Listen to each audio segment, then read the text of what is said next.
Bienvenue à Grand Reportage. Robert Pickton est le pire tueur en série qu'a connu le Canada. Pendant plus de 20 ans, cet éleveur de porcs a emmené dans sa ferme des prostituées de Vancouver pour ensuite les dépecer après les avoir tuées sauvagement. Après un long procès très médiatisé en 2007, Pickton purge depuis lors une peine de prison à vie.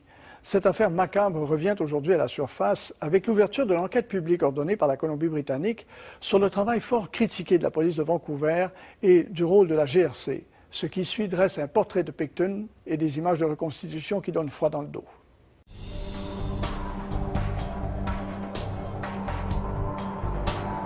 Février 1999. Willie Pickton est en chasse. Il se rend au Downtown Eastside de Vancouver en quête d'une prostituée ou d'une toxicomane, une femme qui a désespérément besoin d'argent. Il repère une jeune cocaïnomane à qui il propose de lui acheter sa drogue. L'ayant prise au piège, il l'emmène à sa roulotte.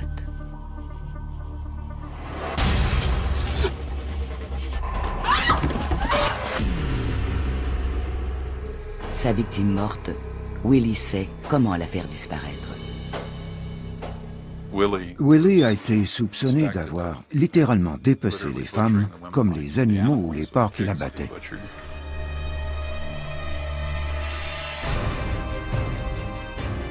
Les méthodes effroyables de Willie Pickton ont rendu ses crimes presque indécelables. Pour l'arrêter, il aura fallu une enquête policière la plus compliquée jamais menée au Canada.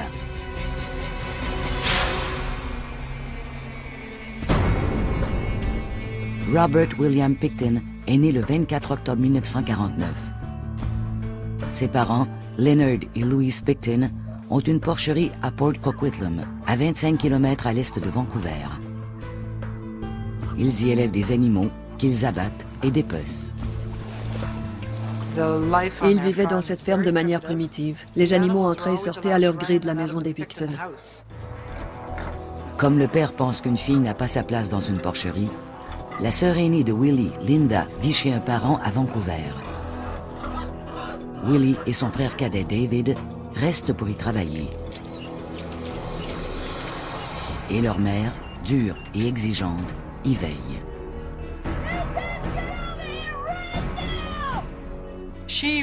Elle était tyrannique. Elle faisait la loi et les enfants trimaient dur. Elle avait une voix très particulière. Elle leur criait « Les enfants, venez ici immédiatement !» d'une voix perçante. Pour Louise Pickton, les porcs sont prioritaires et la propreté ne pose pas un problème. Tout le monde savait que les enfants des Pickton avaient une odeur de fumier, de porc, que leur corps et leurs vêtements étaient sales. Les autres enfants ne voulaient pas s'asseoir près d'eux dans l'autobus et ils les traitaient de cochons puants. Willie a de la difficulté à l'école. Ses enseignants le jugent lent. Il doit suivre des cours de rattrapage. Avec son frère, il tente d'éviter l'école par tous les moyens. Ils revenaient à la maison et ils se cachaient sous leur lit, jusqu'à ce que l'école soit finie pour que leurs parents ne sachent pas qu'ils n'y étaient pas allés. Sans amis, le jeune Willie se consacre au travail de la ferme, surtout aux soins des animaux d'élevage. À 11 ans, avec ses économies, Willie achète un veau à l'encan. Il en fait son animal de compagnie et son seul ami. Il adorait ce veau. Tous les jours, quand il rentrait à la maison, il s'en occupait, il le nourrissait. Or, un jour, il est rentré et le veau avait disparu.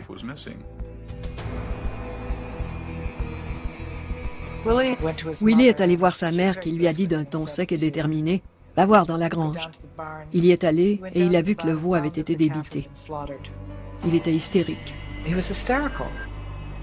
Ça lui a fait perdre tous ses sentiments de rapprochement avec les humains et sa compréhension du fait qu'il pouvait aimer quelqu'un ou établir un lien. Je pense que ça a été coupé à ce moment-là. Willie a encore des problèmes à l'école. En 1963, l'adolescent de 14 ans décroche. Il se trouve un emploi d'apprenti boucher où il se découvre un talent pour dépecer les animaux. Il savait où les scier, où faire les incisions dans les parties du corps, comment enlever la peau. Bref, il savait ce qu'il faisait. Pendant 4 ans, Willie aide ses parents à la porcherie et poursuit son apprentissage de boucher. Il vit une période relativement heureuse.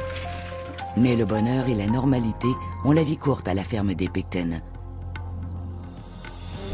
Le 16 octobre 1967, Willie apprend une terrible leçon.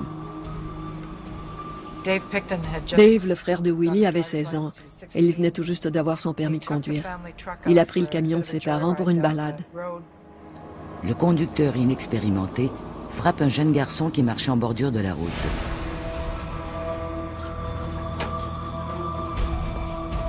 David file en vitesse à la maison pour relater ce qui vient de se passer à sa mère. Comme Willie le dira plus tard à ses amis, sa mère savait exactement quoi faire. Elle lui a dit d'aller immédiatement au garage et de le faire réparer. Elle allait s'occuper de l'enfant. Louise Picton trouve le garçon étendu sur la route, gravement blessé, mais encore vivant. Tout porte à croire qu'elle l'a poussé dans un fossé où il s'est noyé.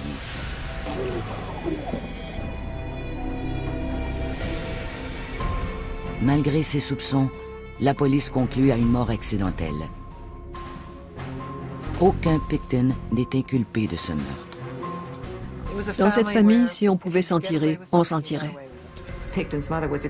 La mère, Louise Picton, était extrêmement antisociale. Et je pense que ces traits antisociaux ont vraiment affecté Willie et ont forgé ses impressions à propos de ce qu'il pouvait faire en toute impunité. En 1970, juste après son 21e anniversaire, Willie abandonne son apprentissage de boucher. Il va travailler à temps plein à la ferme de ses parents. Il n'y avait que Willie pour travailler à la ferme. Au fond, il devait se dire, si je vais dans le monde extérieur, il est possible que j'échoue. Je crois que c'est ce lien de dépendance peut-être trop fort envers sa mère qui l'a ramené à la ferme et qui lui a donné l'impression que c'était un endroit plus sûr pour lui. Willie continue de nourrir les porcs et de pelleter le fumier. Et il ajoute quelques tâches à sa liste. Il allait aux enchères acheter des porcs. Il les ramenait à la ferme et les abattait. Pour son travail, Willie va souvent au West Coast Reduction, un centre d'élimination des déchets animaux près du centre-ville de Vancouver. Willie était connu à ce centre de récupération. Il vidait des barils de matière qui étaient transformés en d'autres produits. Après ses visites à l'usine, Willie se rend souvent dans un quartier sordide appelé le Low Track du Downtown East Side de Vancouver. C'est un lieu de rassemblement de prostituées et de toxicomanes. Le Downtown East Side renferme probablement la plus grande concentration de misère humaine du monde développé. Il n'y a rien de ce genre ailleurs quant au nombre de personnes qui y vont et qui n'en reviennent jamais. Pour trouver de quoi vivre, ces personnes vendent de la drogue, vendent leur corps et volent. Au coin des rues et dans les bars malfamés, Willie peut acheter de la compagnie, de l'affection et du sexe, ce qu'il ne peut avoir nulle part ailleurs. Il dépensait beaucoup d'argent pour accorder à la fille tout ce qu'elle voulait, sans compter. Quand elle revenait, les filles en parlaient à leurs amis et elles disaient que c'était vraiment bien d'être avec ce gars-là. Parmi les paumés du Low Track, Willie trouve sa place. Il se met à fréquenter l'hôtel Astoria, un pub de la rue East Hastings. Là, les hommes lui parlent comme à leur égal et les femmes s'offrent à lui.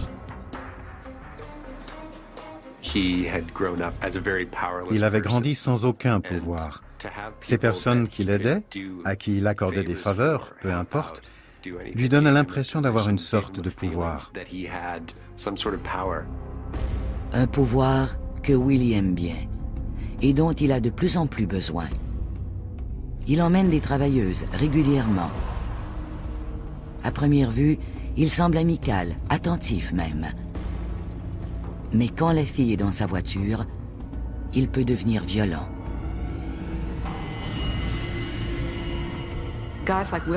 Les gars comme Willie ont un grand besoin de stimulation parce qu'ils se sentent agités, ils s'ennuient et ils ont besoin de placer la barre de plus en plus haut. Son enfance difficile et ses désirs inavoués transforment Willie Picton en un monstre. Et les femmes de Low Track de Vancouver seront des proies faciles. Il a juste fait ce qu'il connaissait, et c'était de charcuter, de se débarrasser des restes. C'est une recette pour meurtre qui n'en finit jamais.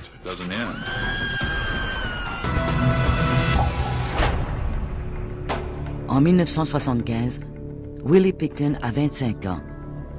Le jour, il charcute des porcs et le soir, il ramasse des prostituées dans le sordide downtown East Side de Vancouver.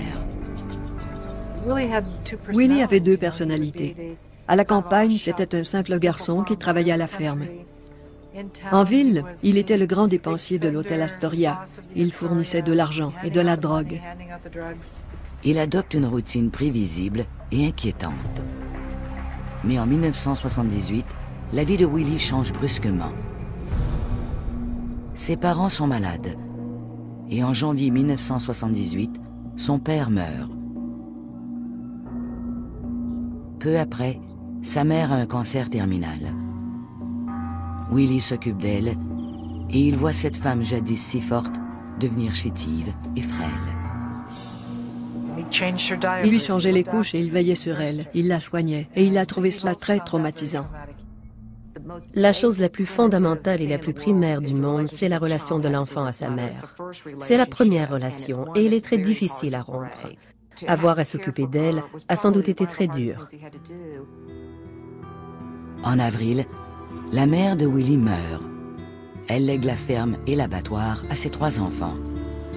Ils se partagent le peu d'argent de l'héritage, mais le frère et la sœur de Willie ne veulent rien savoir de l'entreprise familiale. Ils laissent le travail sur la ferme à Willie. Après tout, abattre des porcs est sa spécialité. Willie n'était pas très intelligent. Il était sale, il vivait comme un cochon, et sa vie gravitait autour des porcs. Je ne pense pas qu'il aimait vraiment la vie sur la ferme, mais il savait que c'était sa responsabilité. C'était un devoir qui lui incombait. Il avait peur de ne pas réussir à l'extérieur de la ferme. Cet élevage de porcs pourrait valoir quelque chose un jour, et il valait la peine d'y rester. Le frère de Willie, Dave, s'installe dans la résidence principale et Willie emménage dans une roulotte isolée à la limite de la propriété. Il est toujours coincé à la ferme, mais pour la première fois de sa vie, Willie peut faire tout ce qu'il veut, quand il le veut.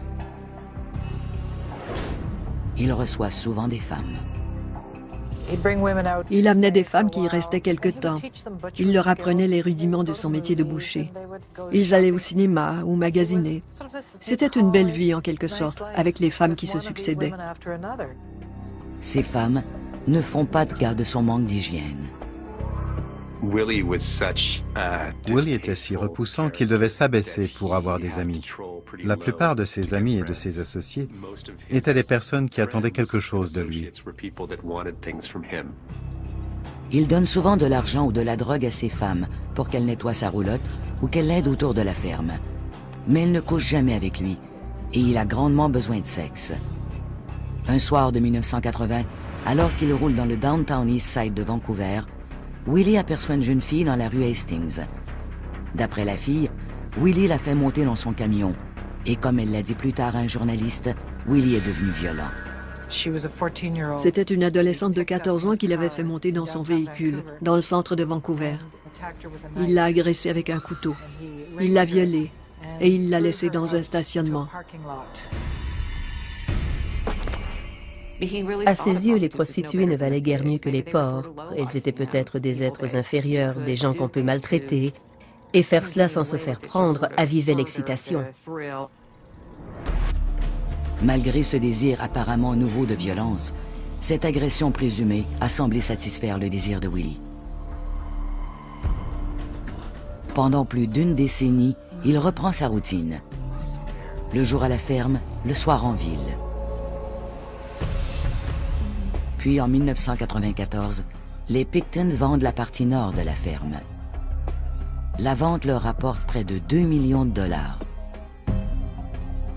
Avec tout cet argent, Willie et son frère lancent en 1996 une entreprise de divertissement social.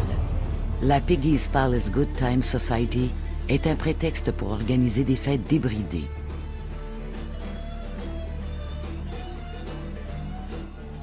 Il y avait des centaines, jusqu'à 1800 personnes pouvaient s'y trouver. Willie emmène souvent des prostituées du low track au Palace. Il les conduit ensuite dans sa roulotte. Il avait des relations sexuelles bizarres. Parfois, il les attachait. Pour la première fois de sa vie, Willie a le contrôle. Sa nouvelle fortune lui confère un pouvoir sur les gens, surtout sur la fonte du low track de Vancouver. Il exploite les prostituées toxicomanes vulnérables pour satisfaire ses fantasmes sexuels troublants. Mais sa quête de relations sexuelles bizarres va vite devenir violente et mortelle.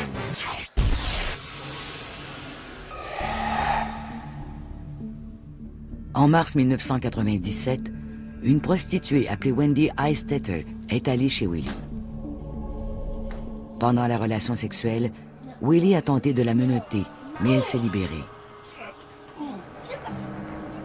Et Willie s'est mis en colère. Il a dit qu'il avait un couteau et qu'il s'en venait. Wendy est parvenue à prendre un autre couteau dans la cuisine. À chaque coup qu'il lui donnait, elle lui en donnait un. Presque nue et blessée, Wendy a fui la ferme. Un couple de personnes âgées qui passaient en auto l'a transportée à l'hôpital.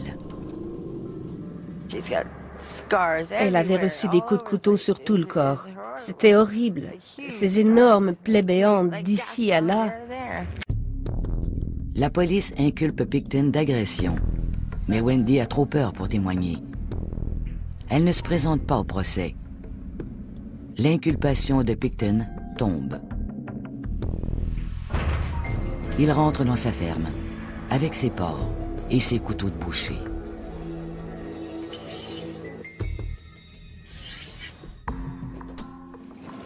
En août 1997, Willie retourne au low track. Il aborde une jeune femme de 24 ans, Marnie Frey. Marnie est une héroïnomane.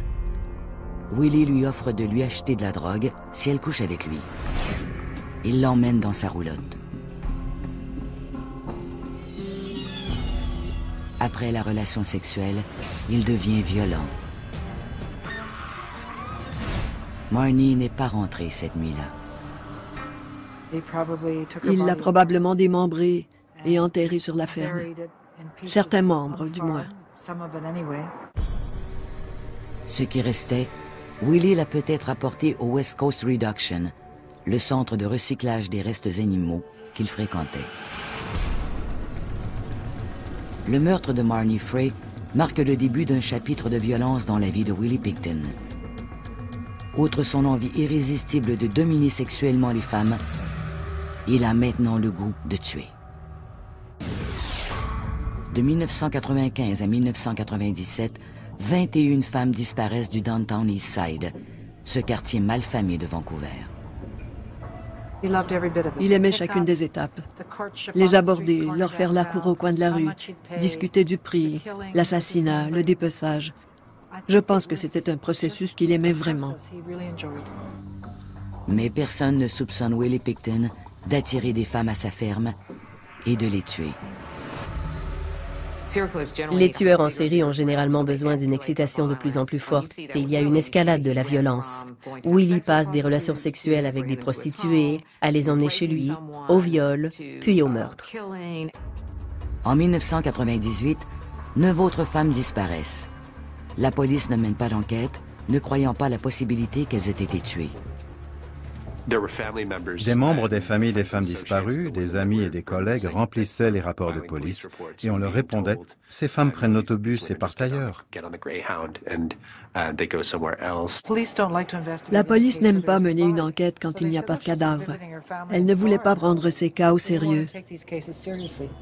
Mais les prostituées et les toxicomanes des bas-fonds de Vancouver savent qu'elles sont ciblées. Il n'y avait pas d'annonce. On ne nous a pas mis en garde du genre « Attention, un monstre rôde dans les rues ».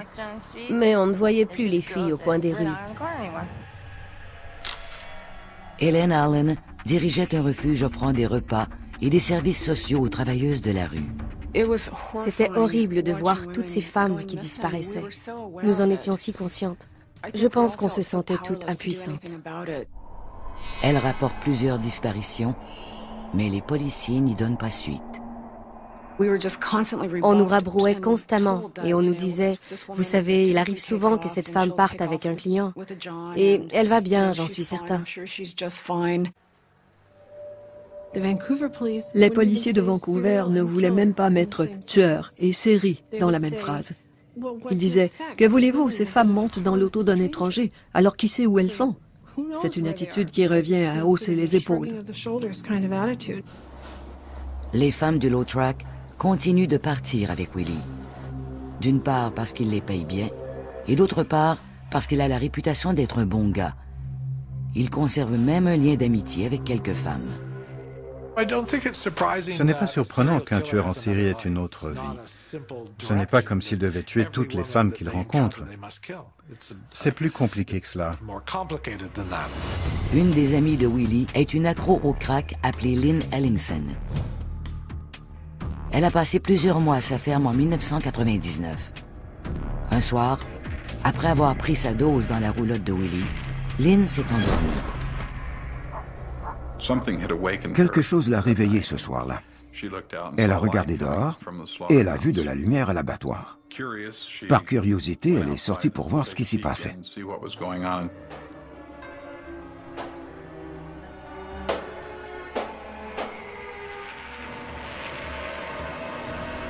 Une femme aux ongles d'orteil vernis en violet se balance devant elle. Il s'agit de Georgina Papin, la dernière victime de Pickton. Terrifiée, Lynn s'enfuit de la ferme. Willie ne tente pas de la retenir. Willie était une sorte d'énigme.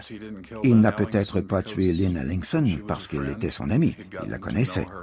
La plupart des tueurs en série tuent des personnes qu'ils ne connaissent pas. Lynn Ellingson n'a jamais parlé à la police et Willie a continué ses dépeçages. L'éleveur de porcs millionnaire allait devenir le tueur en série le plus prolifique du Canada.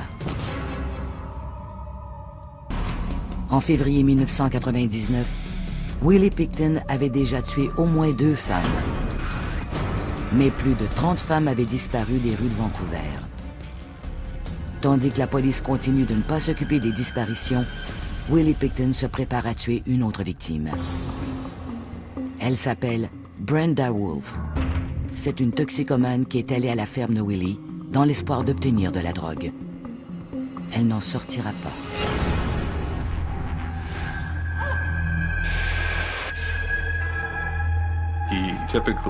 Généralement, il attachait ou menottait ses victimes et il les étranglait avec un fil de fer ou une ceinture. Willie dira plus tard qu'il transportait les corps sans vie de ses victimes à l'abattoir. Il les dépeçait alors avec la précision d'un boucher d'expérience. Il faisait simplement ce qu'il savait faire et c'était de dépecer et jeter. Il n'y avait probablement jamais réfléchi.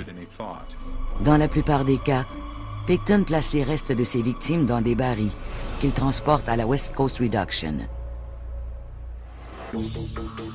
Brenda est la 53e Vancouveroise à disparaître sans laisser de traces. Les disparues sont toutes des prostituées ou des toxicomanes des bas-fonds. Les femmes avaient très peur. Leurs amis disparaissaient, elles le savaient. J'ai entendu des femmes dire « Je vais être la prochaine. Je vais sortir ce soir. Si vous ne me voyez pas demain, venez me chercher. » Les femmes étant de plus en plus nerveuses, Willie a de la difficulté à les convaincre de venir à sa ferme. Willie a des capacités réduites. Il n'est pas très brillant. Mais il avait une habileté et une intelligence animale en quelque sorte. L'éleveur de porcs s'est lié d'amitié avec quelques femmes et il trouve le moyen de s'en servir pour leurrer ses victimes. Dinah Taylor est l'une de ses amies. Willie l'envoie au refuge de femmes en quête de prostituées et de toxicomanes. Dinah Taylor disait « On va aller faire la fête chez oncle Willie. Il a de la drogue, de l'alcool et de l'argent. » Je me souviens de l'avoir aperçue quelquefois au centre le soir. Elle en repartait parfois en compagnie d'une femme. Et une fois rendue à la ferme, les femmes étaient des proies faciles. C'était pour lui une sensation psychologique très forte. Celui qui avait été rejeté attendait maintenant non seulement qu'on lui amène les femmes, mais qu'on les lui amène pour les massacrer. La plupart du temps, il les accusait de l'avoir volé, d'avoir pris de l'argent dans son portefeuille, quelque chose du genre. C'était un prétexte pour piquer une rage contre elles et les agresser. En janvier 2001, le nombre de femmes disparues avait atteint 62. Les autorités ne peuvent plus ignorer le problème. En avril, le service de police de Vancouver et la Gendarmerie royale du Canada forment le groupe de travail sur les femmes disparues. Des affiches promettent 100 000 $ pour un renseignement menant à une arrestation. Plus de 12 000 personnes appellent. Plusieurs parlent d'un éleveur de porcs à l'est de Vancouver. Le nom de Willie Pickton se retrouve finalement sur la liste des suspects. Il a déjà été arrêté pour agression, mais il n'a pas été condamné. La police ne va pas plus loin. Ils ne savaient pas comment chercher un tueur en série. Ils n'avaient pas d'effectifs. Leur dossier était mal monté. Ils n'avaient pas d'échantillon d'ADN pour vérifier l'identité de ces femmes. Les membres des familles des disparus désespèrent d'avoir des nouvelles. Ils poussent la police à mener une enquête. Peu importe qu'on les appelle plusieurs fois pour leur expliquer qu'on pensait que Marnie pouvait être dans cette ferme ou ailleurs à Port Coquitlam, ils ne semblaient pas s'en soucier. Je ne sais pas pourquoi ils ne lui ont pas accordé plus d'importance. Il filait plusieurs personnes et il a probablement glissé dans une maille du filet. Willie poursuit sa folie meurtrière au printemps de 2001. En juin, il tue Andrea Josbury. Et en août, Serena Abbotsway devient sa conquête suivante.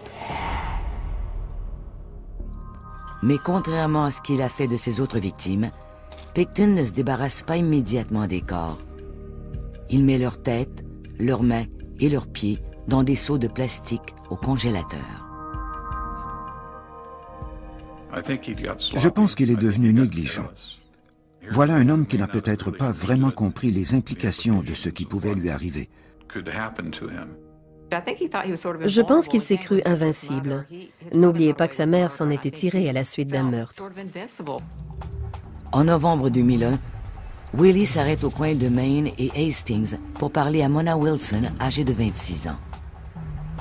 Il lui promet de la drogue et de l'alcool gratuit et Mona monte dans sa voiture. Il l'emmène chez lui dans un camping-car derrière la grange. Après le rapport sexuel, il l'abat sauvagement. Peut-être cette femme a-t-elle tenté de riposter ou a-t-elle fait quelque chose qui ne cadrait pas avec ce que Willie avait en tête, ce qui pourrait avoir déclenché la rage qu'il avait en lui. Willie l'abat avec un revolver de calibre 22.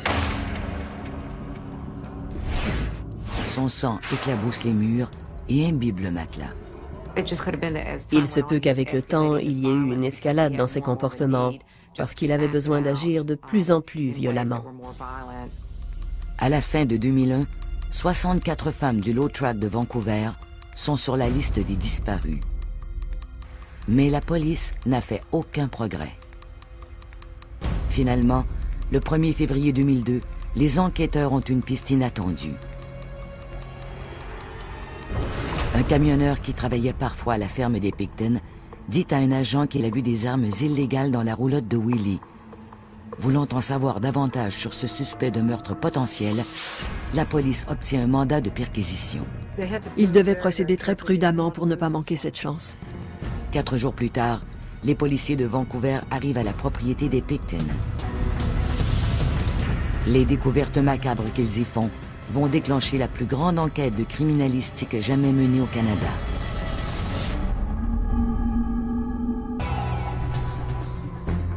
« 5 février 2002. Des femmes toxicomanes et prostituées disparaissent mystérieusement du Downtown Eastside de Vancouver. la police ignore qu'un seul homme a tué et dépecé les corps d'au moins 6 de ces femmes. Mais un indice confidentiel fournit une piste d'enquête inattendue. Armés d'un mandat de perquisition, les policiers s'apprêtent à fouiller la ferme de Willie Pickton à la recherche d'armes illégales. Ils ne tardent pas à découvrir les armes et beaucoup plus.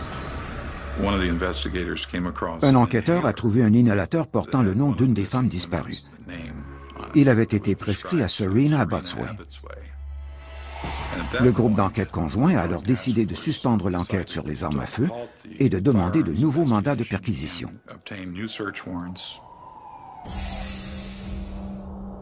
Willie Pickton passe la nuit derrière les barreaux. La police informe les médias de cette percée dans l'enquête.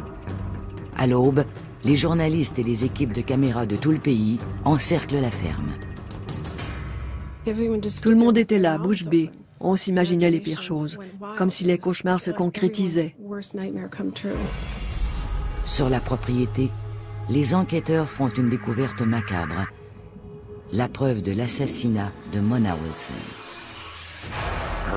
Ils ont trouvé un matelas imbibé de son sang. Il y avait des éclaboussures de sang par terre, sur les armoires, sur les murs, partout, jusqu'à la cuisine. À l'extérieur, une poubelle contenant tout ce qui reste de la disparue. On pouvait voir son cerveau, ses cheveux. On voyait son crâne coupé en deux qui flottait dans ce liquide rosé. Dans la salle d'interrogatoire, les policiers cuisinent Willie pendant des heures. Mais Pickton est d'un calme déconcertant. Il nie tout. Une partie de lui s'en foutait, comme sa mère qui s'était fichée de ses sentiments. Il avait les jambes étendues sur le rebord de la chaise et il passe un bon moment. Il s'amusait vraiment. Après 11 heures d'interrogatoire intense, les enquêteurs changent de tactique. Ils ont décidé de placer un agent incognito dans sa cellule pour voir s'il lui parlerait. Willie savait qu'on le surveillait, mais cela ne l'a pas empêché de se vanter à son compagnon de cellule. À un moment donné, Willie a dit aux policiers qu'il visait le chiffre rond de 50, ce qui voulait dire qu'à ses yeux, il en avait tué 49. Willie a aussi laissé entrevoir qu'il se débarrassait des corps au centre de recyclage. Il a mentionné à l'agent qu'il avait été négligent à la fin. Il avait quelqu'un à qui il pouvait parler de ce qui s'était passé. Les tueurs en série aiment se vanter du nombre de leurs victimes. Le 22 février, la police inculpe Pickton des meurtres de Serena Abotsway et de Mona Wilson. Entre-temps, une petite armée de policiers et d'experts médico-légaux passe la ferme au peigne fin, en quête des restes des autres victimes. Les enquêteurs ont quadrillé toute la propriété et ont fouillé tous les carrés, un à un. L'enquête criminalistique met à jour une histoire horrible de meurtre et de dépravation. Il y avait des congélateurs là-bas. Dans un des congélateurs, il y avait 2 seaux. Dans un seau, il y avait la tête, les mains et les pieds de Serena Abotsway, et dans l'autre, ceux d'Andrea Josbury. Ils ont pris des centaines d'échantillons d'ADN. C'était une opération policière extraordinaire. Une fouille criminalistique inédite. En avril 2002, la police a assez de pièces à conviction pour inculper Pickton de 5 autres meurtres. Les articles sur les massacres de Pickton font la manchette au Canada et aux États-Unis.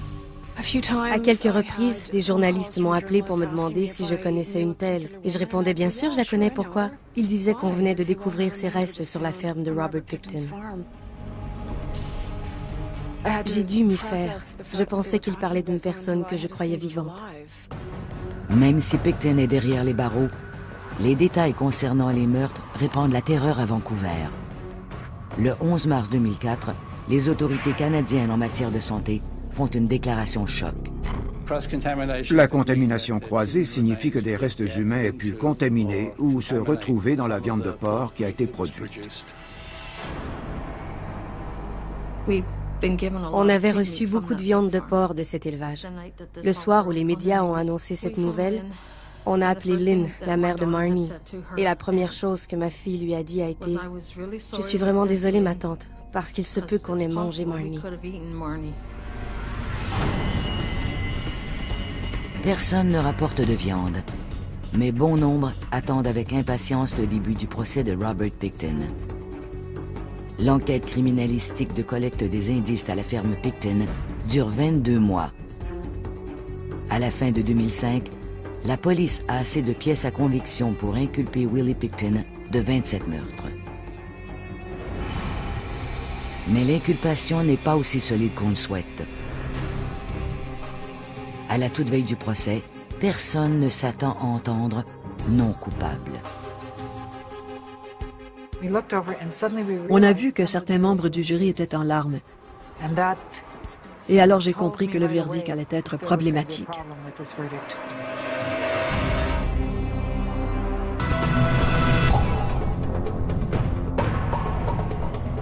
Janvier 2006. Le procès du plus grand tueur en série de l'histoire du Canada va commencer à Vancouver. Des dizaines de membres des familles des victimes sont dans la salle d'audience bondée. Ils sont venus voir le boucher, traduit en justice. L'éleveur de porc, Robert Willie Pickton, est accusé d'avoir tué et dépecé 27 femmes. Mais les autorités croient que le nombre de victimes pourrait atteindre 49. Les détails sordides des crimes captivent les lecteurs au Canada et aux États-Unis. Cette juxtaposition quasi perverse d'élevage de porcs et de prédation sexuelle en série a propulsé Pickton à la une des journaux. C'est devenu une affaire d'un macabre fascinant. Les audiences avant procès durent près d'1 an. Le juge, James Williams, retire une accusation de meurtre pour insuffisance de preuves. Il scinde aussi l'affaire en 2 procès. Les causes étaient si complexes et si longues que le juge a ordonné qu'on les sépare pour que ce soit gérable. Pickton va d'abord être jugé pour 6 meurtres. Et pour que le procès soit équitable, le juge ordonne un interdit de publication, ce qui limite la couverture journalistique du procès. Le premier procès débute le 22 janvier 2007. Dans la salle de la Cour suprême de New Westminster, les membres des familles font face à celui que plusieurs appellent le boucher. Il affiche toujours un sourire narquois. Il me donne la chair de poule quand je suis dans la salle d'audience. Pickton plaide non coupable du meurtre de Marnie Frey, Serena Abotsway, Georgina Papin, Andrea Josbury, Brenda Wolfe et Mona Wilson. La couronne présente au jury une multitude de preuves, dont des photos sordides du lieu du crime, l'analyse des taches de sang, les conclusions des experts et l'analyse de l'ADN. Ils ont présenté toutes sortes de preuves, comme une veste de femme, du rouge à lèvres, des lunettes de vision nocturne, des menottes, toutes sortes de choses horribles et terrifiantes. Parmi les témoins à charge, il y a Andrew Bellwood, un homme qui a passé plusieurs semaines à la ferme des Pickton en 1999. Il a témoigné que Willie avait reconstitué le meurtre des prostituées sur son lit en se mettant à genoux et en faisant comme s'il étranglait une prostituée avec une ceinture ou un fil d'acier. La défense met en doute la crédibilité de Bellwood, soulignant que l'ex-toxicomane a un casier judiciaire. Le récit de Bellwood n'en fait pas moins frissonner l'auditoire. Ses descriptions étaient extrêmement détaillées. Il y a un autre témoignage saisissant, celui de l'ex-amie de Willie, Lynn Ellingson. C'était la seule personne à témoigner avoir vu Willie Pickton avec une femme morte. Mais les procureurs de Willie démolissent le témoignage de Lynn Ellingson. Ils en soulignent les incohérences et ils rappellent au jury qu'elle avait pris de la drogue le soir du meurtre présumé. La défense a travaillé fort pour miner sa crédibilité et elle a réussi. Au fil du procès, la défense décrit Willie comme un crétin qui ne pouvait pas commettre ces meurtres élaborés de son propre chef. Dans un sens, il était presque un animal primitif. Les gens ont parlé de sa grande intelligence, mais les loups et les animaux tuent sans arrêt. Et Willie leur ressemble. Les procureurs de Picton laissent entrevoir que des amis comme Lynn Ellingson ou Dinah Taylor pourraient être responsables. Les plaidoyers finaux sont présentés le 26 novembre 2007. Le jury délibère pendant 2 semaines.